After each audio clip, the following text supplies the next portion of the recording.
Happy Father's Day, everyone. Happy Father's Day to all the fathers who are watching this right now. I love you. You guys are just amazing. Happy Father's Day to my husband, to my brothers-in-law, uncles, all the men who are doing what they ought to do. And even for those who are not doing what they ought to do yet, you are going to get your act together. You're going to get it right. So happy Father's Day to you all. Today is Father's Day. Thank God, when it comes to Father's Day, there's no confusion. There's only one Father's Day worldwide, and they've said it's been celebrated everywhere today, whether you're in this church or that church or not in church at all. Today is Father's Day, and it's a special day for all the men who are fathers or fathers to be as well. I even told my son today, happy Father's Day, because you're going to be a father. You're a father of nations in Jesus' name. So why am I doing this? I want to really encourage men, because a lot of time when we're doing all these things for parents, we focus a lot on the woman, but the father's role is so important. Indeed, it's often said that when you have a father, you will go further, and I want to dedicate this edition to my late father, Samuel Chukwuma-Wokede, who was so exceptional in every way. And if you're new here, this is your first time here, my name is Chioma Moma, and I talk about things pertaining to parenting, especially for the working parent. So you're really welcome. Don't forget to share, subscribe, and comment, if you really like this post. So as I was saying, I'm dedicating this to my daddy, Dada. That was what we called him, and he was just an amazing, amazing father. And I'm not saying that because he was my dad, but because it just was the truth, I've had to interact with a lot of men because of my life, and I've just say that, wow, this man was different. First of all, is it how kind and intentional he was? He was extremely kind-hearted, extremely loving. When I talk to my friends about their dads and all that, and they say things like, oh, when I was, I had to always lie or hide, when I need money from my father. If I need 200 naira, I'll say I need 300 because he must cut the money. I'll be looking at them because my father never used to cut him. Not because he was rich, he was a civil servant, not because he was so well to do, but because he always believed that we're saying the truth. So if you ask him for 200, if you told him that you want to buy something and it's 200 naira, he'll say okay. He will give you 220 naira or 250 naira, and he'll say, if there's change, bring it back. I'm giving you extra just in case you go there and find out that the price has changed. You just never know. That was the father that I had. He will give you extra just to be on the safe side, more than enough. So my father was someone that actually showed me what a glimpse of what God's love was, because he gave me more than enough in terms of affection. Going to bed, it wasn't complete without getting good night kisses from daddy. Hugs were very plentiful for my father. So, it made me not look out for, I wasn't so crazy about male attention because I got more than enough from my dad. In terms of financial, needs, as much as he could offer, he tried his best to meet up. He could always give me everything I wanted, but he sure did try to give me everything I needed and even more, because honestly, I will tell you the truth. When I think of myself now, I think I was a bit demanding compared to my other siblings, but he would try. He was also a dad that was big on explaining things and affirming. So he would tell you, we spoke about how much, how important I was. He believed a lot in the girl child. So, when it comes to things like, this is what I had, this is what I own, educating the girl child, my father was the one, he believed girls and boys are the same. Your girl should you should even pamper, you should even treat your girl with more care. So my father was very, very affirming and loving. I remember then growing up, my mom was the one, she would sometimes spank us or beat us. My father had this cane in his room, it was ceremonial. I can't remember him ever doing anything, ever flogging any of us. But, rather, when we came to him crying about how our mom was, had just, walloped us, he would tell us, oh, because she loves you, he would encourage us, he would reassure us, tell us not to do it again. And because of the way he was, we didn't ever want to offend our dad. Because, daddy was, we didn't want to offend dada at all. My mom, at times, will offend her, will laugh, she'll be beating us, will be giggling. With my father, you will be sober.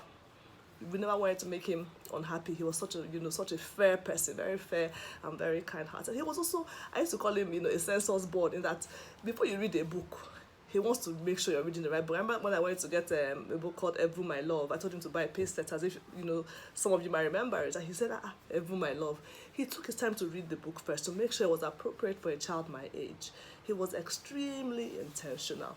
You know, I remember he had this book where he used to keep all our pencils and things as school supplies. So every term he would talk to you about school. Don't be afraid of maths. He'll give you all the pep talks you need. Common entrance, he will be there. He will get you ready. He will take you to your center. He was so intentional.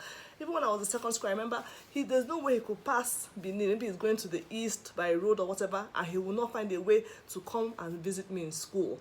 Whether I was visiting there or not, he will find a way. You know, he was such a perfect, you know, gentleman, in that he was so caring and so kind, so courteous. I remember when, because I stammer, and you know, thank God, it's something that doesn't really affect me much now. But as a child, I could barely talk. You know, up to a long time, you know, I couldn't get my words out. You know, and my father would take his time to sit down with me, and make sure he counsels me, talks with me. You know, if he had this recording tape, so he will sit down with me and he will make me repeat into a tape to make sure that he'll tell me, speak gentle, speak, slow down, don't speak too fast. He would do that with me in the evening to make sure I was speaking better. So he was very, very deliberate about things like that.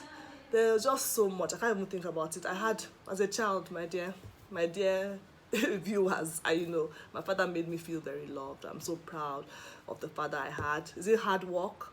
Is it, in applying oneself? Is it in having integrity and having beautiful values? My father had all that and more. They always say, oh, people that work in government are this and that. My father, I saw him be exemplary throughout his career in the civil service, and he rose all the way to the top. And he could all the way to the top. I'll leave it there. He rose all the way to the top by dint of sheer hard work and determination. He didn't have a mean bone in his body, and I really, really am proud to be his daughter. Now, because I had a father like that, I can see how it helped me as an individual. It may help me feel very secure. I'm one individual. I'm a very content person. I'm a very secure person. I didn't used to look for boys. You know how you're looking for male attention up and down. My father gave me more than enough.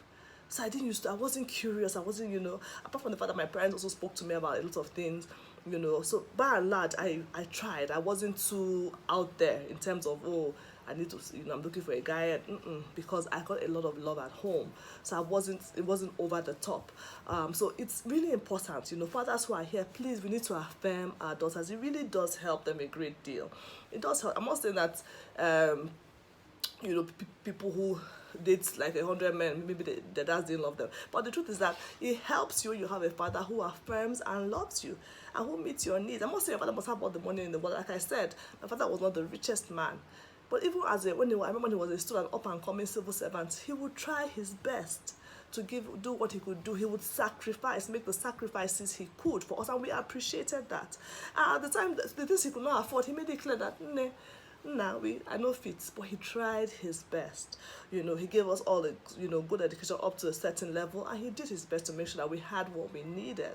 So children, daddies, you work hard, but a lot of you're working hard, you're doing the money part, and you're forgetting the other part that you need to do at home. What part is that? Spending time with your children, being present as a father, going out with them, checking their homework, doing homework with your children, attending open days. Some of you, they've never seen you in your children's school. Except maybe when they're doing inter-house sports, you might just decide to just pop by. Please. And do daddy's race if they're lucky. Please, beyond inter-house sports once a year, please, the school should know you. Go to your children's school. Check your children's homework. Leave school aside. Even in the house, spend time with your children. Have lunch with them. Have family breakfast, family lunch. If you can't do it every day, that's fine. In my house, we try. We don't always succeed. But if you can have once a week where you say, I'm going to sit down together as a family and eat. Maybe you all have different routines, but try. It could be Sunday morning, Sunday afternoon, Saturday morning. Just try. If you can do it every day, fantastic. I love it. I totally love it. So just try and make sure you're around for these children. Time goes by so fast. Before you know, these children are out of your house. I see a lot of men later in life that are so envious of their wives because they feel, the children, all they care about is their mom, everything, mommy, blah, blah, blah. How about me after all my sacrifice? See, presence over presence any day. Spend time with these children. Pour into them. Teach them, mold them. Let them feel you. These things are not, it's not by force. You don't force relationship. You see some people, they'll say, you have one long lost relative who will try to say, I'm your uncle, I did this for you. Meanwhile, the person you've never seen them in your life, you're just hearing all these stories. It's like tales by moonlight. That's the same way it is for some children. The daddy is saying, oh, I sacrificed, I did this, all the hard work was for you, but they don't see you. They don't know you. They don't have any connection with you. They don't have any relationship with you. It is wrong. It is wrong.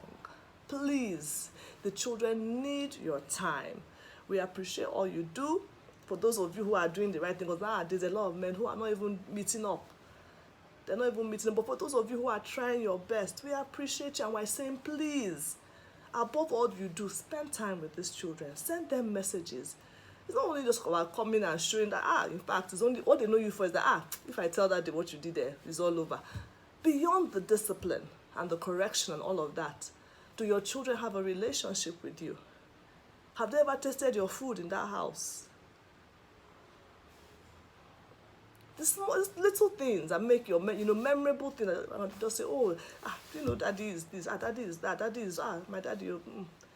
And they can only get to know those things by having that relationship. I remember the story of Martha and Mary when Jesus just went to visit, and, we all know the story, or most of us are familiar with that story.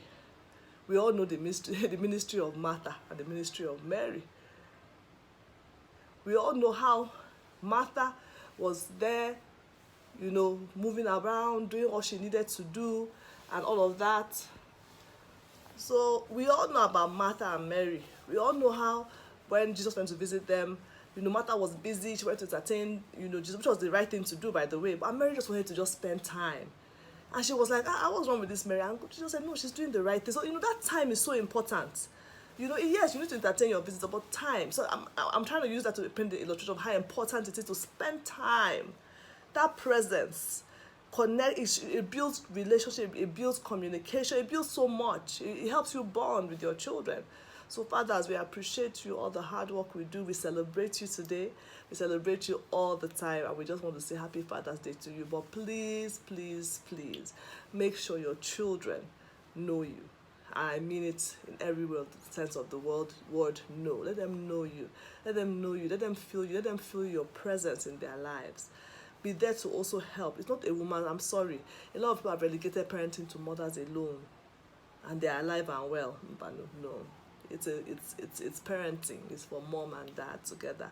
Everybody does their own part in bringing up a whole human being. Thank you so much for listening, and I look forward to seeing you in my next video. We're talking about something to really help us as working parents to make the best of our parenting outcomes and to attain all our goals. God bless you all and have an amazing day. Bye.